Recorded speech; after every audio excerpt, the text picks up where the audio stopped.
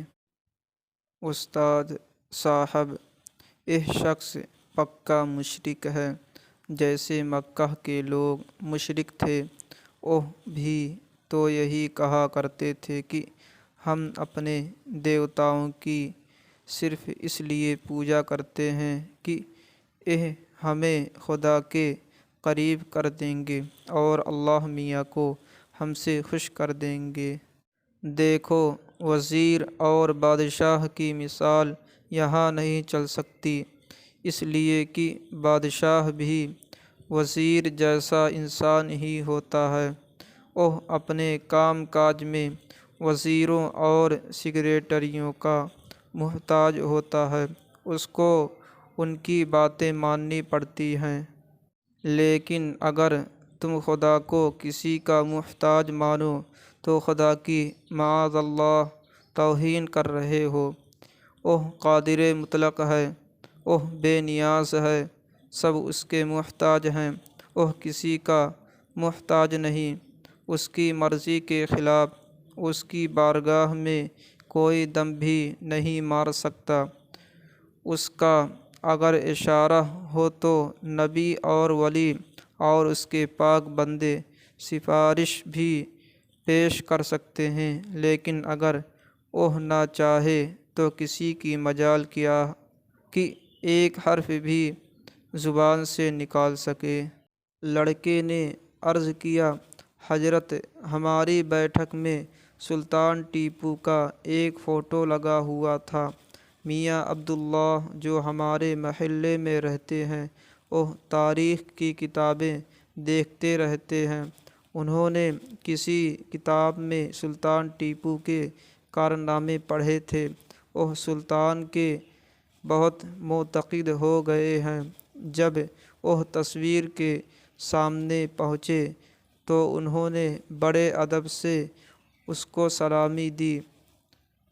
ایک اور شخص ان کے ساتھ تھا، وہ تصویر کے سامنے ہاتھ جوڑ کر کھڑا ہو گیا اور ڈنڈوت کرنے لگا۔ میں نے ان کو منع کیا کہ یہ تو پوجا کی بات ہے، کسی تصویر کی پوجا ٹھیک نہیں ہے۔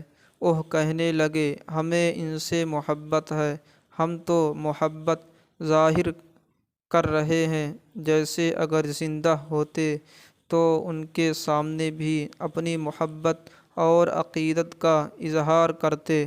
میں نے کہا، اول تو اس طرح سلام کرنا یا ڈنڈوت کرنا جس سے ایک قسم کی پوجا معلوم ہو، زندہ کے سامنے بھی درست نہیں۔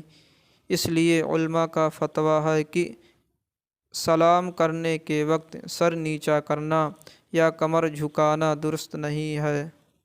اس کے علاوہ زندہ اور مردہ میں فرق ہے۔ زندہ آدمی کو تو آپ خوش کرنا چاہتے ہیں، اپنے دوست یا بزرگ کو خوش کرنے میں کوئی خرابی نہیں، بلکہ ثواب ہے۔ لیکن مردہ کے سامنے یا اس کی تصویر کے سامنے اگر آپ ڈنڈوت کرتے ہیں یا مؤدب کھڑے ہو کر سلام کرتے ہیں تو یہاں کس کو خوش کر رہے ہیں؟ یہاں تو آپ اس مردہ کی یا تصویر کی پوجا کر رہے ہیں۔ یہ کسی طرح بھی درست نہیں۔ استاد صاحب نے اس لڑکے کی گفتگو سنی تو بہت خوش ہوئے، شاباشی دی اور فرمایا کہ اسی وجہ سے اسلام میں تصویر کو ناجائز قرار دیا گیا ہے کہ اس سے شرک کی بنیاد پڑتی ہے۔ عرب کے لوگ اسی طرح گمراہ ہوئے تھے کہ جب ان کا کوئی بڑا مر جاتا تھا تو اس کی مورتی بنا کر رکھ لیا کرتے تھے۔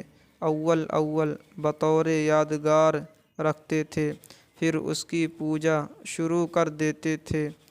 اسی طرح مورتی پوجا بڑھتی رہی، یہاں تک کہ خود خانہ کعبہ میں جو خدائے واحد کی یادگار کے لیے بنایا گیا تھا 360 بت رکھ دیے گئے۔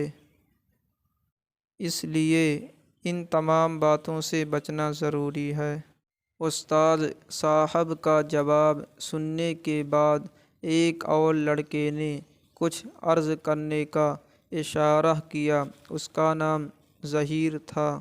ظہیر نے کہا، حضرت ہمارے سامنے اب کئی صورتیں آئیں، مثلاً ایک صورت یہ کہ ایک کے سوا 2-3 خدا مانے جائیں، مثلاً یہ کہا جائے کہ ایک خدا بھلائی کا پیدا کرنے والا ہے، ایک برائی کا پیدا کرنے والا ہے۔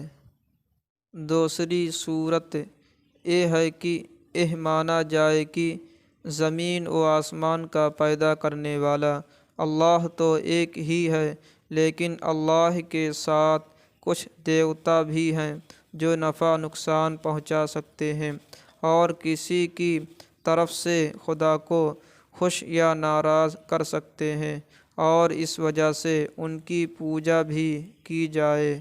تیسری صورت یہ کہ خدا کو ایک مانا جائے اور یہ بھی مانا جائے کہ اس کے خلاف کوئی کچھ نہیں کر سکتا، لیکن اس کے پاک بندوں یا بڑے انسانوں کے ساتھ وہ معاملہ کیا جائے جو پوجا جیسا ہو، تو کیا ان سب کو شرک کہا جائے گا؟ استاد صاحب، بے شک ان سب کو شرک ہی کہا جاتا ہے، البتہ ان میں فرق قائم کرنے کے لیے پہلی صورت کو شرک فی الذات کہتے ہیں، دوسری کو شرک فی الصفات کہتے ہیں، تیسری کو شرک فی العمل۔ تینوں صورتیں ناجائز اور ممنوع ہیں۔ ایک مسلمان کا فرض ہے کہ ان سب صورتوں سے اپنا دامن بچائے۔